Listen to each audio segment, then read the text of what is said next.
Já, komið þið sæl. Það var að megninu til pollrólegt veður hjá okkur í dag. Þó vissilega hafi nú gert lítilsháttar úrkomu á köflum og það er nú svona víða land. En það eru nú ekki þéttar þrýstilunir yfir landinu og verða það í rauninni ekki næstu daga því að við keyrum hreyfimyndina. Það sjáum nú svona að lægðirnar eru að halda sig fjarri landi, hér bæði í suðri og austur af landi og það er nú til þess að gera tiltölulega mátt litlar. En flattneskja á þrýstisviðinu hér til lands og vissulega sjáum við hér úrkomuflekki yfir landinu og þeir svona ágerast dálítið svona þegar líða tekur á daginn og það verður svona sagan hjá okkur dálítið næstu daga. Við erum ekkert í íkja hlýju lofti en það erum við að sjá hámarksitt að vera að fara í þetta 14, kannski 15 stig bæði í dag sem á undanfarna daga. Í dag voru það 14 stig og voru hæstu hitatölur að mælast á norðvesturhorni landsins og viðbúið þetta verður svona nokkuð svipa næstu dag því það er ekki að fara að sækja okkur hlýra loft allan að svona næstu fram á helgina. En á nærsviðinu þá sjáum við að það eru nú ákaflega glitt á milli þrýstilína og vissulega sjáum hér úrkomubakka sem tegir sig hér frá Vestfjörðum og nánast austur og firði hér norðan jökla.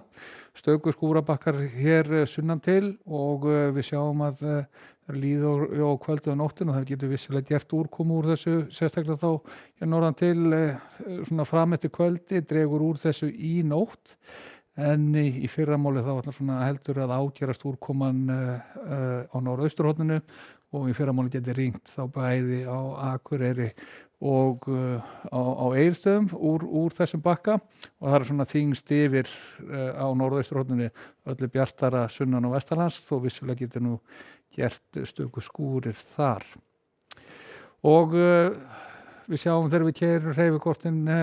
hvað líður morgundaginn, það er svo uppstigningardagar, það er nú svona allt svipað áfram, við sjáum að það ágera svona skúri hér inn til landsins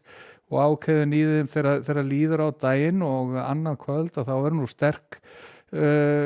skúramerki hér norður á jöklunum, töluvert úrkomu ákefð þar, getur gjört sannkallaðar hellidembur og þessi úrkomumerki eru jú að finna víðar. En svo sjáum við að þegar sól gengur niður eða gengur lægra þá deyja þessi merki nú mikið til niður og fara síðan að birtast aftur þegar sól fer hækkandi næsta dag og við sjáum það gerast hér þá á föstudaginn að þá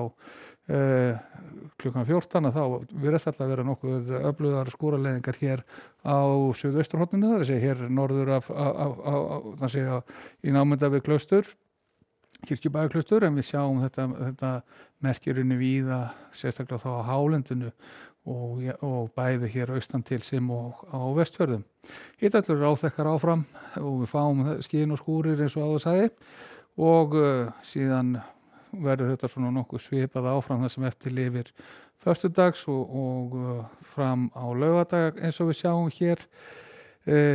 byrja að myndast nýjir skúraklakka þegar líður á daginn og við fáum svona dembur nokkuð víða þegar líður þá á laugardaginn. Á sunnudaginn hins vegar þá ætlar að vera svona kannski meira afgerandi vestanátt í þessu, ekki líka hvöss, þessi 3 til 8 metrar á sekúndu og það er svona töluvert sterkara úrkomumerki í þessu eins og þetta kort ber með sér og þá sérstaklega á vesturhelmingi landsins en við erum því miður ekki að fá neitt hlýrara loft til okkar og hitatölur svona almennt séð í kringum 10 stigin hér vestan til á landinu en gætu nú farið í kannski 12-13 stig þegar austardregur og bjartasta veður á sunnudaginn ætlar þá að verða hér á suðausturlandi. Ætla síðan aðeins að renna örsnögt yfir veðrið í Evrópu og við sjáum að það er nú skúraleiðingar nokkuð víða þar, Bretlandseyjar, Skandinavía og hér í austurhlutanum sem á Balkanskaganum. Fínasta veður á Ítalíu á morgun og hér sama á við Íberíuskagann og endum hér síðan á Kanaríum sem þetta gott að vera í bili. Verið sæl.